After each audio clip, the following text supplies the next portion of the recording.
Hello everyone, मैं Shivraj SR nursing classes में आप सभी का स्वागत करता हूं। आज अपना एक इम्पॉर्टेंट टॉपिक रहने वाला है। जिस टॉपिक के बारे में आज अपन डिस्कशन करेंगे वो है सेल। सेल के बारे में देखेंगे कि सेल क्या होती है। सेल ऑल ओवर बात करें तो सेल सभी लिविंग ऑर्गेनिज्म की सबसे बेसिक यूनिट है, यानी कि जिसमें लाइफ प्रेजेंट है, चाहे वो एनिमल हो चाहे वो प्लांट्स हो, उनकी जो बॉडी है वो सेल से मिलकर कंपोज्ड होती है। जिस तरीके से एक ईंट से मिलकर पूरा घर बना होता है, ठीक उसी तरीके से एक सेल से मिलकर बॉडी बनी हुई होती है। ये सबसे स्मॉलेस्ट होती है, बेसिक स्ट्रक्चर होती है और फंक्शनल यूनिट होती है उस लिविंग ऑर्गेनिज्म के बॉडी की। यानी कि उस लिविंग ऑर्गेनिज्म की बॉडी की सबसे छोटी यूनिट होगी। उस लिविंग ऑर्गेनिज्म की जो बॉडी है वो सेल से मिलकर बनी होगी और जितने भी फंक्शन वो बॉडी करती है उसके अंदर जो सेल्स प्रेजेंट है वो उसी के द्वारा वो सारे फंक्शन परफॉर्म किए जाते हैं। तो ये फंक्शनल यूनिट भी होती है। इसको आप बॉडी बिल्डिंग ब्लॉकर्स यूनिट भी कह सकते हो या बॉडी बिल्डिंग यूनिट्स भी कह सकते हो, क्योंकि ये बॉडी का निर्माण कर रही है। यानी कि एक बॉडी जो होती है वो किससे मिलकर बनी हुई है? सेल से। तो इसको बॉडी बिल्डिंग ब्लॉकर्स या बॉडी बिल्डिंग यूनिट्स भी आप कह सकते हो। फंडामेंटल यूनिट ऑफ लाइफ, यानी कि ये एक फंडामेंटल यूनिट है लाइफ की। लाइफ जैसे कि मैंने बताया, इसमें प्लांट्स भी आ सकते हैं, प्लांट्स भी एक लाइफ जीते हैं, एनिमल्स भी लाइफ जीते हैं। तो इनकी जो सबसे बेसिक यूनिट स्ट्रक्चरल भी है, फंक्शनल भी है, तो इसको आप फंडामेंटल यूनिट ऑफ लाइफ भी कह सकते हो। यानी कि सेल को basic structural and functional unit of body भी कहते हैं, बॉडी बिल्डिंग ब्लॉकर्स यूनिट भी कहते हैं, फंडामेंटल यूनिट ऑफ लाइफ भी इसी को कहते हैं। तो ये किसी भी टाइप से ये पूछा जाए कि fundamental of unit of life क्या है तो वो सेल ही है, बॉडी बिल्डिंग ब्लॉकर्स क्या है तो वो सेल है, basic structure and function unit कौन सी है तो वो सेल है। तो इनको अलग अलग नाम से भी जान सकते हैं। सेल की स्टडी की जाती है उस साइंस को कहते हैं cytology. Cytology study of cells. Cells की स्टडी को ही साइटोलॉजी कहते हैं। डिस्कवरी, डिस्कवरी की बात करें तो सेल की जो डिस्कवरी हुई है वो एक प्लांट सेल से हुई है। यानी कि स्टार्टिंग में फर्स्ट टाइम जब सेल को देखा गया तो वो जो सेल देखी गई थी वो प्लांट सेल थी। तो फर्स्ट टाइम जिन्होंने इस सेल को डिस्कवर किया वो साइंटिस्ट थे रॉबर्ट हुक। रॉबर्ट हुक के द्वारा सेल की डिस्कवरी की गई थी 1665 के अंदर। फर्स्ट टाइम इन्होंने डेड सेल देखी थी। सेल की डिस्कवरी किस वैज्ञानिक ने करी थी, किस साइंटिस्ट ने करी थी? रॉबर्ट हुक ने 1665 में फर्स्ट टाइम इन्होंने जो सेल देखी थी वो डेड सेल थी। और कौन सी टाइप की सेल थी, किस कैटेगरी की? यानी प्लांट सेल देखी इन्होंने, एनिमल सेल्स नहीं, प्लांट सेल को इन्होंने फर्स्ट टाइम सीन किया था। रॉबर्ट हुक ने प्लांट सेल देखा। प्लांट सेल के अंदर इन्होंने क्या ऑब्जर्व किया था? कॉर्क को। कॉर्क जो कि बार्क से लिया जाता है, बार्क से ऑब्टेन किया जाता है, इसको जो छाल होती है, तो उसको इन्होंने ऑब्जर्व किया था। Obtain from bark of tree, जो ट्री की जो बार्क होती है उससे कॉर्क मिलता है। और उसी कॉर्क के पीस को इन्होंने अंडर माइक्रोस्कोप ऑब्जर्व किया। कि इन्होंने रॉबर्ट हुक ने अंडर माइक्रोस्कोप स्लाइस लिया कॉर्क का और उसको अंडर माइक्रोस्कोप ऑब्जर्व किया। ऑब्जर्व करने पे उन्होंने क्या देखा? उनको हनी लाइक कंपार्टमेंट दिखे। यानी कि हनी कॉम्ब जो होता है, एक मधुमक्खी का जो छत्ता होता है, ठीक उसी तरीके से उनको जब माइक्रोस्कोप में देखने पर हनी कॉम्ब लाइक स्ट्रक्चर उनको रॉबर्ट हुक को दिखाई पड़ी। इस तरीके से एक कंपार्टमेंट होते हैं, जब आप किसी हनी कॉम्ब को देखते हो, मधुमक्खी के छत्ते को देखते हो, तो इस तरीके से जो होता है वो छत्ता दिखता है। तो इस तरीके से जब उन्होंने प्लांट सेल को, जो कि कॉर्क पीस था, उसको अंडर माइक्रोस्कोप ऑब्जर्व किया, तो उन्हें Honey comb compartment like structure दिखाई दी। तो उन्होंने उनको क्या नाम दिया? सेल। क्या नाम दे दिया? सेल। ये जब मधुमक्खी को छत्ते को देखते हैं, हनी कॉम्ब जो कंपार्टमेंट दिखते हैं, ये एक तरीके से छोटे छोटे रूम की तरह इनको देखा उन्होंने, कि छोटे छोटे कंपार्टमेंट जब दिख रहे थे, तो इन्होंने देखा कि जो कॉर्क है, जो प्लांट से लिया गया था, वो एक जो है वो कंपार्टमेंट की तरह इनको नज़र आया। तो उनको लगा कि मैंने ये जो कॉर्क को अंडर माइक्रोस्कोप देखा है, इसके अंदर जो कंपार्टमेंट लाइक स्ट्रक्चर जो मुझे दिखाई दे रही है, तो उन्हें एक चीज़ याद आई कि ऐसी सेम स्ट्रक्चर जो होती है वो हनी कॉम्ब की होती है, यानी कि मधुमक्खी के छत्ते के जैसे। तो उन्होंने उन जो छोटे छोटे कंपार्टमेंट थे, तो उनको क्या नाम दे दिया? सेल। सेल। तो उन्होंने, सेल का मतलब होता है स्मॉल रूम। क्या होता है? Small room. सेल को क्या बोलते हैं? Small room. एक इसका मतलब यही होता है। तो उन्होंने उन कंपार्टमेंट को सेल नाम दे दिया। तो जब से इन जो यूनिट पढ़ रहे हैं अपन, जो ह्यूमन बॉडी की जो यूनिट है, बेसिक यूनिट सेल, वो नाम दिया गया था रॉबर्ट हुक के द्वारा। तो रॉबर्ट हुक ने क्या किया, इस पे जब फर्स्ट टाइम देखा, इन्होंने क्या किया, एक प्लांट सेल प्लांट सेल जो थी, जो कि डेड सेल थी, प्लांट सेल के अंदर किसको ऑब्जर्व किया इन्होंने? कॉर्क, जो कि बार्क ट्री के जो छाल होती है उससे ऑब्टेन किया। और उस कॉर्क को अंडर माइक्रोस्कोप जब ऑब्जर्व किया, तो उन्हें एक हनी कॉम्ब लाइक स्ट्रक्चर दिखाई पड़ी। तो उन्होंने जो स्मॉल जो कंपार्टमेंट थे, उन्हीं को उन्होंने सेल नाम दे दिया। तो इस तरीके से सेल की डिस्कवरी रॉबर्ट हुक के द्वारा की गई थी। तो सेल नाम किसके द्वारा दिया गया था? रॉबर्ट हुक के द्वारा।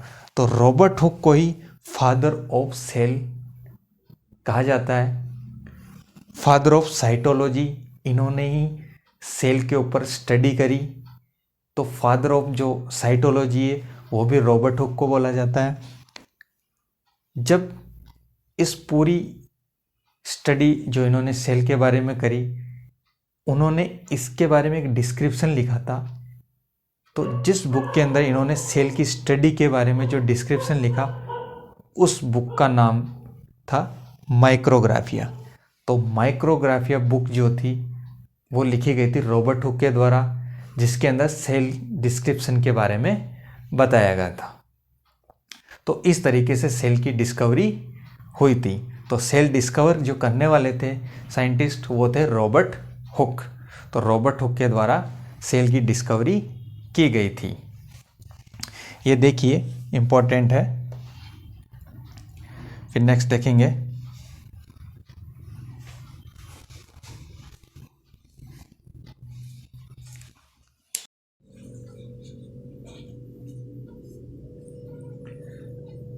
नेक्स्ट देखते हैं।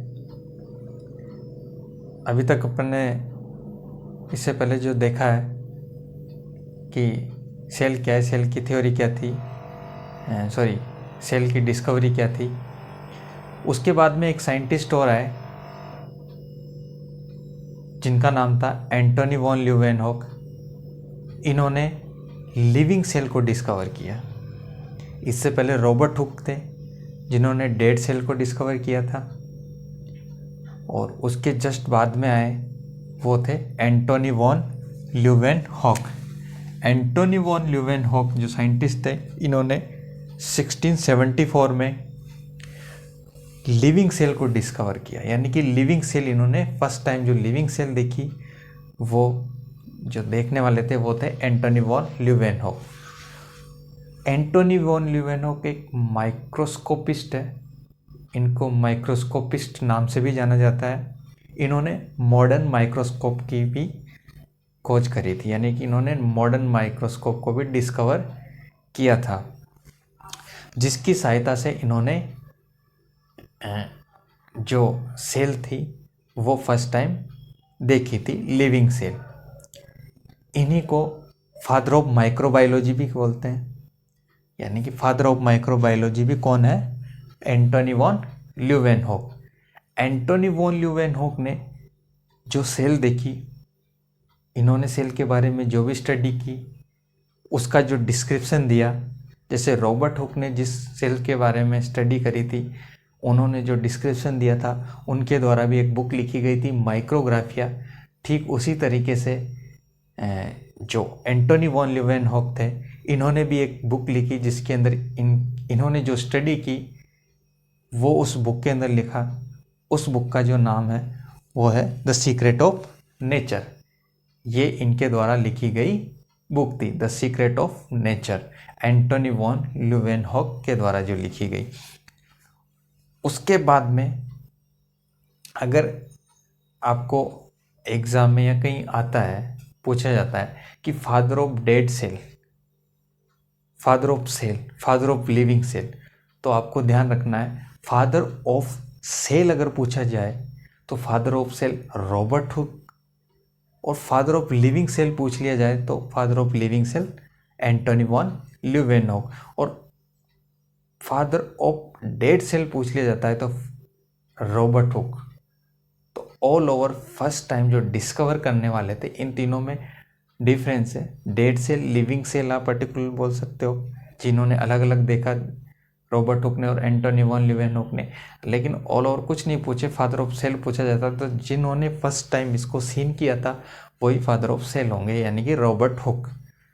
तो पिछली में अपन देखा था जो फादर ऑफ डेड सेल थे, फादर ऑफ डेड सेल वो रॉबर्ट हुक ही है, रॉबर्ट हुक। और ये है फादर ऑफ लिविंग सेल, तो वो होंगे एंटोनी वॉन ल्यूवेनहॉक। नेक्स्ट आता है सेल थ्योरी, जो कि 1839 में दी गई थी। सेल थ्योरी देने वाले जो थे, जो साइंटिस्ट थे जिनके द्वारा सेल थ्योरी दी गई थी, वो थे Sladen and Swan. Sladen and Swan के द्वारा सेल थ्योरी दी गई। इस सेल थ्योरी के अंदर ये बताया गया कि जो ऑल लिविंग ऑर्गेनिज्म, जो लिविंग ऑर्गेनिज्म प्रेजेंट है, जो सभी लिविंग ऑर्गेनिज्म है, उनकी जो बॉडी है वो किससे मिलकर बनी हुई है? सेल से। यानी कि सेल थ्योरी के अंदर क्या दिया गया? Are living organism composed of cell. सभी लिविंग ऑर्गेनिज्म जो होते हैं वो सेल से मिलकर बने हुए हैं। ये सेल थ्योरी में स्लेडन एंड स्वान के द्वारा दिया गया। तो सेल थ्योरी आई थी 1839 के अंदर, जो स्लेडन एंड स्वान के द्वारा दी गई थी। स्लेडन एंड स्वान, याद रखिएगा ये। उसके बाद ऑल ओवर अपन बात करें, अभी तो अपने डिस्कवरी देखी कि सेल किसके द्वारा डिस्कवर की गई, डेड, लिविंग, और थ्योरी किसके द्वारा दी गई। इनके अंदर से ये इम्पोर्टेंट पॉइंट है इसके, इनके अंदर से भी एग्ज़ाम में कई बार पूछ लिया जाता है कि सेल को किसने डिस्कवर किया, सेल थ्योरी किसके द्वारा दी गई, लिविंग सेल के द्वारा किसके द्वारा डिस्कवर की गई। तो ये कुछ भी इसके अंदर, सेल के अंदर, ये सब इम्पोर्टेंट्स है। कुछ भी जो एग्ज़ाम की दृष्टिकोण से इम्पोर्टेंट है, इसमें से एग्ज़ाम में कुछ भी पूछा जा सकता है। इसके बाद में नेक्स्ट आता है सेल की डिस्कवरी के बाद में ऑल ओवर अपन बात करते हैं कि जो सेल है सबसे लार्जेस्ट किस में है और सबसे स्मॉलेस्ट सेल किस में है, यानी कि जो सबसे जो लार्जेस्ट सेल होती है ऑल ओवर अपन बात करें लिविंग ऑर्गेनिज्म में, तो ऑस्ट्रिच के अंदर सबसे लार्जेस्ट सेल होती है। लार्जेस्ट सेल किस में प्रेजेंट होती है, ऑस्ट्रिच, यानी कि जो ऑस्ट्रिच जो एग होता है, शुतुरमुर्ग जिसको आप बोलते हैं, शुतुरमुर्ग का अंडा सबसे बड़ी सेल है लिविंग ऑर्गेनिज्म में। और सबसे जो स्मॉलेस्ट सेल है वो है माइकोप्लाज्मा, एक बैक्टीरिया होता है, इसके अंदर सबसे स्मॉलेस्ट सेल प्रेजेंट होती है। तो लार्जेस्ट सेल ऑस्ट्रिच एग होती है और सबसे स्मॉलेस्ट सेल जो होती है वो माइकोप्लाज्मा जो कि बैक्टीरिया होता है वो होती है। उसके बाद ह्यूमन बॉडी की बात करें तो ह्यूमन बॉडी के अंदर सबसे जो लार्जेस्ट सेल होती है वो फीमेल गैमेट्स ओवम होता है, यानी कि एग सेल जो होती है ओवम, वो सबसे लार्जेस्ट सेल होती है ह्यूमन बॉडी में। और सबसे स्मॉलेस्ट सेल जो होती है वो होती है स्पर्म, जो मेल गैमेट्स है वो सबसे स्मॉलेस्ट सेल होती है। और सबसे लॉन्गेस्ट सेल की बात करते हैं तो सबसे जो लॉन्गेस्ट जो सेल होती है वो नर्व या न्यूरॉन सेल होती है। तो ये स्मॉलेस्ट और लार्जेस्ट ह्यूमन बॉडी के अंदर होती है कि सबसे लार्जेस्ट सेल कौन सी होगी, सबसे लॉन्गेस्ट कौन सी होगी, सबसे स्मॉलेस्ट कौन सी होगी। तो ये भी एक इम्पोर्टेंट है कि सबसे लार्जेस्ट सेल जो होती है ह्यूमन बॉडी के अंदर वो एग होती है या ओवम बोल सकते हो, और सबसे जो स्मॉलेस्ट सेल होती है वो स्पर्म होती है, और सबसे जो लॉन्गेस्ट सेल होती है न्यूरॉन या नर्व सेल होती है जो कि ह्यूमन बॉडी में रहती है। इसके बाद नेक्स्ट देखेंगे अपन इसके टाइप की, जो सेल होती है सेल के कितने टाइप्स होते हैं, ये नेक्स्ट देखते हैं अपन। ये देख लिया आप, इसको नोट डाउन कर लीजिए।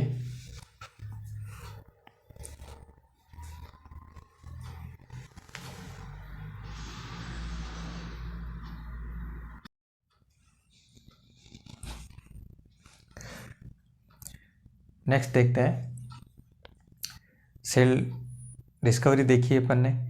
इसके बाद में नेक्स्ट देखेंगे कि सेल के टाइप क्या होते हैं, सेल कितने टाइप की होती है। सेल दो टाइप की होती है, एक होती है प्रोकैरियोटिक, एक होती है यूकैरियोटिक।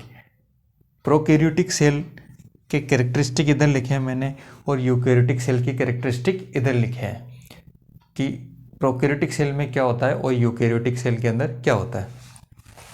प्रोकैरियोटिक सेल जो होती है वो यूनिसेलुलर होती है, यानी कि जो प्रोकैरियोटिक सेल है वो सिंगल सेल से मिलकर बनी होती है, यानी कि यूनिसेलुलर है। और जबकि यूकैरियोटिक सेल जो होती है मल्टी सेलुलर, यानी कि एक से ज़्यादा सेल इसके अंदर प्रेजेंट होती है। स्मॉल होती है प्रोकैरियोटिक सेल जो होती है, स्मॉल होती है, जबकि यूकैरियोटिक सेल लार्ज होती है, ये छोटी होती है बड़ी होती है। न्यूक्लियस नॉट वेल डेवलप्ड या नॉट वेल डिफाइंड या नॉट वेल डेवलप्ड भी बोल सकते हो आप। न्यूक्लियस जो होता है वो सही तरीके से डेवलप नहीं होता है किसमें, प्रोकैरियोटिक सेल के अंदर, जबकि यूकैरियोटिक सेल में न्यूक्लियस जो होता है वेल डेवलप होता है, वेल डिफाइंड होता है। ये एक सेल मान लीजिए, ये जो होती है पूरी सेल होती है, इसके अंदर एक स्ट्रक्चर प्रेजेंट होती है, इसको बोलते हैं अपन न्यूक्लियस। न्यूक्लियस जो होता है पूरी सेल को एक कंट्रोल करता है, एक कंट्रोलर होता है, यानी कि सेल को कंट्रोल करता है एक तरीके से। कौन, न्यूक्लियस। न्यूक्लियस जब अपन सेल की स्ट्रक्चर के बारे में पढ़ेंगे तब न्यूक्लियस के बारे में पढ़ेंगे डिटेल से कि न्यूक्लियस क्या होता है। अभी ऑल ओवर देखें तो न्यूक्लियस जो होता है सेल ऑर्गेनेल्स ही है, सेल के अंदर प्रेजेंट होता है, जो कि सेल को कंट्रोल करता है। न्यूक्लियस के अंदर ही क्रोमोसोम्स प्रेजेंट रहते हैं जो हेरिडिटी कैरेक्टरिस्टिक को एक पीढ़ी से दूसरी पीढ़ी में ट्रांसफ़र करते हैं। जो न्यूक्लियस के अंदर ही जीन, क्रोमोसोम, आपने ये नाम सुने होंगे, वो किस में प्रेजेंट रहते हैं, न्यूक्लियस के अंदर ही। तो न्यूक्लियस क्या होता है, कंट्रोल करता है पूरी सेल्स की एक्टिविटी को। न्यूक्लियस जो होता है, इसी न्यूक्लियस की बात कर रहे हैं अपन। ये न्यूक्लियस प्रोकैरियोटिक सेल के अंदर एब्सेंट होता है या नॉट वेल डिफाइंड होता है, सही तरीके से डेवलप्ड नहीं होता है, जबकि यूकेरियोटिक सेल में न्यूक्लियस वेल डिफाइंड होता है, वेल डेवलप होता है। न्यूक्लियस के अंदर एक स्ट्रक्चर और प्रेजेंट होती है जिसको न्यूक्लियोलस बोलते हैं। ये न्यूक्लियोलस प्रोकैरियोटिक सेल के अंदर एब्सेंट होता है, प्रोकैरियोटिक सेल में एब्सेंट होता है, जबकि यूकेरियोटिक सेल के अंदर प्रेजेंट होता है। ये होता है न्यूक्लियोलस। ये प्रोकैरियोटिक सेल के अंदर एब्सेंट होता है, जबकि न्यूक्लियोलस प्रेजेंट होता है किसमें, यूकेरियोटिक सेल के अंदर। माइटोकॉन्ड्रिया जो होता है वो प्रोकैरियोटिक सेल के अंदर एब्सेंट होता है, जबकि यूकेरियोटिक सेल में प्रेजेंट होता है। माइटोकॉन्ड्रिया क्या होता है, इस सेल के अंदर जिस तरीके से न्यूक्लियस प्रेजेंट है उसी तरीके से एक माइटोकॉन्ड्रिया होता है, प्रेजेंट होता है। सेल ऑर्गेनेल्स बोलते हैं इसको, यानी कि सेल के अंदर ही ये प्रेजेंट होता है। माइटोकॉन्ड्रिया एक तरीके से पावर हाउस ऑफ सेल होता है, यानी कि सेल को उसकी एक्टिविटी करने के लिए जो एनर्जी प्रोवाइड कराता है वो है माइटोकॉन्ड्रिया। तो माइटोकॉन्ड्रिया को पावर हाउस ऑफ सेल बोलते हैं, यानी कि एनर्जी जो होती है माइटोकॉन्ड्रिया के द्वारा ही प्रोवाइड कराई जाती है। तो माइटोकॉन्ड्रिया जो होता है प्रोकैरियोटिक सेल में एब्सेंट होता है। माइटोकॉन्ड्रिया, ये भी अपन सेल जब स्ट्रक्चर पढ़ेंगे तो उसके अंदर थोड़ा पढ़ेंगे डिस्क्रिप्शन से। तो माइटोकॉन्ड्रिया प्रोकैरियोटिक सेल में एब्सेंट होता है, जबकि यूकेरियोटिक सेल के अंदर माइटोकॉन्ड्रिया प्रेजेंट होता है। जो प्रोकैरियोटिक सेल है उसके अंदर सिंगल क्रोमोसोम प्रेजेंट होता है, जबकि यूकेरियोटिक सेल के अंदर मोर देन वन क्रोमोसोम्स जो होते हैं वो एक से ज़्यादा प्रेजेंट होते हैं। सेल डिवीजन बाय माइटोसिस, यानी कि प्रोकैरियोटिक सेल के अंदर जो सेल डिवीजन होता है वो माइटोसिस प्रोसेस के द्वारा होता है। एक्चुअली में सेल डिवीजन एक प्रोसेस होती है जो कि दो तरह से होती है सेल डिवीजन। एक तो होता है माइटोसिस और एक होता है मियोसिस। दो तरह का सेल डिवीजन होता है। ये सेल डिवीजन जब पढ़ेंगे तब पढ़ेंगे इसके बारे में कि माइटोसिस सेल डिवीजन क्या होता है और मियोसिस सेल डिवीजन क्या होता है। तो सेल डिवीजन मतलब एक सेल से डिवाइड होकर दो सेल बनती है, फिर दो से चार बनती है। इस तरीके से सेल डिवाइड होकर सेल का डिवीजन होकर और सेल बढ़ती जाती है, एक से दो, दो से चार, चार से आठ, आठ से 16, इस तरीके से डॉटर सेल्स बनती है और सेल डिवाइड होकर पूरी ह्यूमन बॉडी का निर्माण होता है। तो ये जो सेल डिवीजन होता है ये दो टाइप का होता है, माइटोसिस और मियोसिस। माइटोसिस किस में होता है, मियोसिस किस में होता है, किस तरीके से होता है, कौन कौन सी स्टेज आती है, वो अपन नेक्स्ट जब सेल डिवीजन पढ़ेंगे उसमें देखेंगे। लेकिन यहाँ पर जो प्रोकैरियोटिक सेल के अंदर है वो ओनली माइटोसिस टाइप का ही सेल डिवीजन प्रेजेंट होता है, जबकि जो यूकेरियोटिक सेल है उसके अंदर मियोसिस टाइप का और माइटोसिस टाइप का दोनों ही टाइप के सेल डिवीजन प्रेजेंट होते हैं, यानी दोनों ही टाइप से सेल डिवाइड होती है। सेल डिवीजन बाय माइटोसिस और इधर mitosis and meiosis.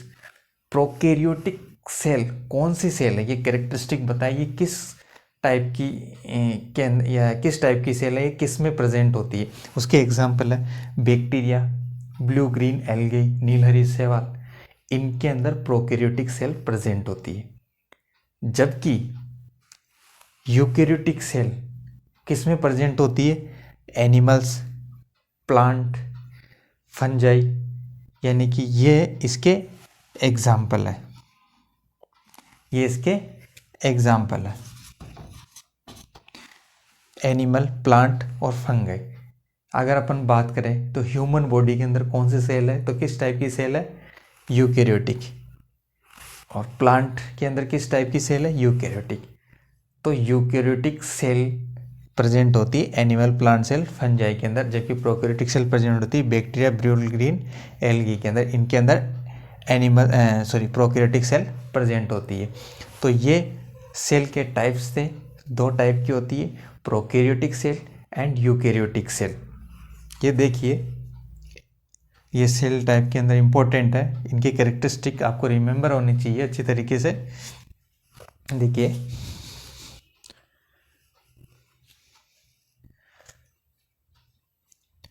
Prokaryotic and eukaryotic cell. Next देखते हैं, इसको आप ये आपको इन चीज़ों को पढ़ने के लिए आपको सेल की स्ट्रक्चर पता होना चाहिए। जब सेल की फंक्शन, सेल की स्ट्रक्चर सही पता होगा तो आपको डिफरेंस जो होंगे वो ऑटोमेटिकली अच्छी तरीके से पता लग जाएंगे। तो सेल दो ही टाइप की होती है। सेल स्ट्रक्चर जब अपन आगे देखेंगे तो माइटोकॉन्ड्रिया आएगा, न्यूक्लियस भी आएगा, उसके अंदर न्यूक्लियोलस, जितनी भी सेल की जो स्ट्रक्चर है वो सेल स्ट्रक्चर के अंदर आगे देखेंगे। तो देखिए, ये आप चाहे तो इसका स्क्रीनशॉट ले सकते हो।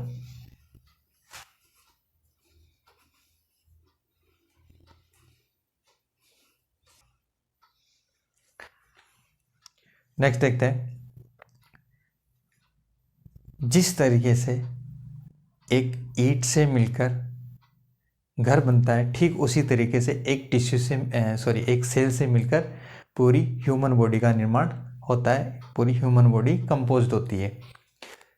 सेल जो होती है, जो अपन ने पढ़ा सेल के बारे में, ये जो सेल बेसिक स्ट्रक्चर है, सेल जो होती है कई सारे ग्रुप बनते हैं सेल के, एक सेल, दो सेल, तीन सेल, इस तरीके से सेम स्ट्रक्चर सेम फंक्शन वाली सेल एक ग्रुप बना लेती है और वो ग्रुप मिलकर किसका निर्माण करते हैं, टिश्यू का।